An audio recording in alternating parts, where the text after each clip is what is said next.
Hi hello. അപ്പോൾ എൻ്റെ എല്ലാ കൂട്ടുകാർക്കും രമ്യാസ് റെഡിയിലേക്ക് ഒരിക്കൽ കൂടി സ്വാഗതം. അപ്പോൾ ഞാനിന്ന് ചക്ക കഴിക്കാൻ മടിയുള്ള എല്ലാ കൂട്ടുകാർക്കും വേണ്ടിയിട്ടുള്ളൊരു അടിപൊളി റെസിപ്പി ആയിട്ടാണ് കൂട്ടുകാരെ വന്നിരിക്കുന്നത്. അപ്പോൾ ഈ നല്ലൊരു പലഹാരത്തിൻ്റെ റെസിപ്പിയാണ്. വീഡിയോ സ്കിപ്പ് ചെയ്യാതെ തന്നെ കണ്ടോളൂ കേട്ടോ. അതിനായിട്ട് നമ്മളിവിടെ മിക്സിയുടെ വലിയ ജാർ എടുത്തിട്ടുണ്ട്. അതിലേക്ക് നമ്മൾ ചക്ക വൃത്തിയായി നുറുക്കിയെടുത്ത് വെച്ചിട്ടുണ്ട്.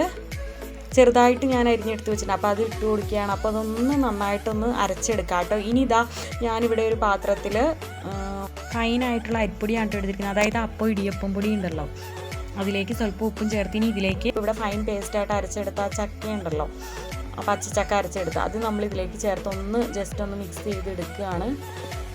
ഇപ്പോൾ കട്ട് ചെയ്യുന്നുണ്ട്, കുഴപ്പമില്ല. നമുക്ക് ഒന്നോടെ മിക്സിയുടെ ജാറിലിട്ടിട്ട് ഒന്ന് കറക്കിയെടുക്കാം കേട്ടോ.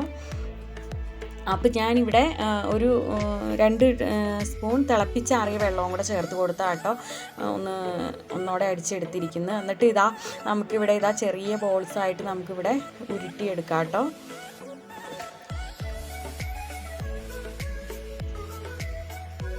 അപ്പോൾ ഞാനങ്ങനെ ഇതെല്ലാം ഉരുട്ടിയെടുത്ത് വച്ചിട്ടുണ്ട്.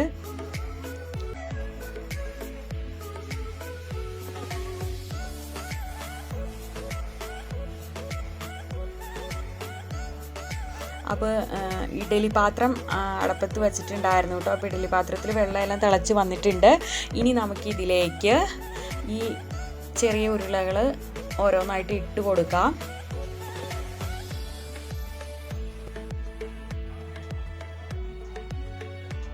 അപ്പോൾ ഒരു 20 മിനിറ്റ് കൊണ്ട് തന്നെ ഇത് നന്നായിട്ട് വെന്ത് വരും കേട്ടോ കൂട്ടുകാരെ.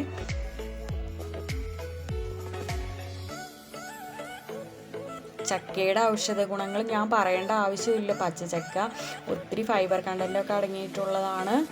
എന്നാൽ കുട്ടികൾക്കൊക്കെ കഴിക്കാൻ ഭയങ്കര മടിയാണല്ലോ. അപ്പോൾ കൂട്ടുകാർ ഉറപ്പായിട്ടും ഇങ്ങനെ ഉണ്ടാക്കി നോക്കിയിട്ടില്ല, ഇങ്ങനെയൊന്നും ഉണ്ടാക്കി കൊടുത്തു പോയിക്കോളൂ.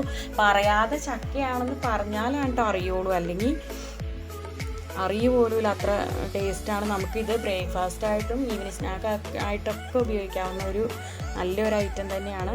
അപ്പോൾ 20 മിനിറ്റ് ആയിട്ടുണ്ട്. നമ്മുടെ കൊഴുക്കട്ടയെല്ലാം ഇവിടെ വെന്ത് വന്നിട്ടുണ്ട്. ഇനി നമുക്ക് ഇതൊന്ന് കടുക് താളിച്ചെടുക്കാം. അതിനായിട്ട് ചീഞ്ചട്ടി അടപ്പത്ത് വെച്ചു, അതിലേക്ക് വെളിച്ചെണ്ണ ഒഴിച്ച് കൊടുത്തു. പിന്നെ 1 സ്പൂൺ കടുക് പൊട്ടിച്ചിട്ടുണ്ട്. പിന്നെ ഉഴുന്നുപരിപ്പാണ് കേട്ടോ ഞാൻ ഇട്ട് കൊടുത്തിരിക്കുന്നത്. അപ്പോൾ അത് നന്നായിട്ടൊന്ന് മൂത്ത് വരട്ടെ. അതിലേക്ക് 2 വറ്റൽമുളക് ഒന്ന് ചെറുതായിട്ട് കീറിയിട്ട് കൊടുത്തിട്ടുണ്ട്. ഇനി ഇതിലേക്ക് കറിവേപ്പിലയാണ് കേട്ടോ ഞാൻ ചേർത്ത് കൊടുക്കുന്നത്. കറിവേപ്പിലയും മൂത്ത് വന്നിട്ടുണ്ട്. ഇനി ഇതിലേക്ക് നമുക്ക് ആ വേവിച്ചെടുത്ത ചക്കയും നമ്മുടെ അരിപ്പൊടിയും കൂടെ ചേർത്ത് വേവിച്ചെടുത്ത കൊഴുക്കട്ട നമ്മൾ ഇതിലേക്ക് ചേർത്ത് കൊടുക്കുകയാണ്. ഇനി ഇതൊന്ന് നന്നായിട്ട് മിക്സ് ചെയ്യുക. ലാസ്റ്റായിട്ട് നമുക്കൊരു 2 ടേബിൾ സ്പൂൺ തേങ്ങ ചിരവിയതും കൂടെ ചേർത്തൊന്ന് മിക്സ് ചെയ്തെടുക്കുക. അപ്പോൾ അതാണ് കേട്ടോ ഇതിൻ്റെ ഒരു ടേസ്റ്റ്.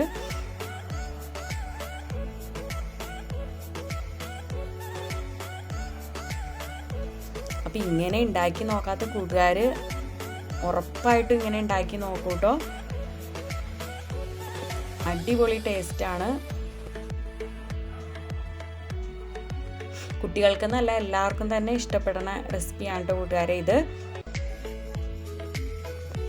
അപ്പോൾ ഇനി അടുത്തൊരു വീഡിയോ ആയിട്ട് കാണുന്നത് വരെ okay, Tata, bye bye, thanks for watching.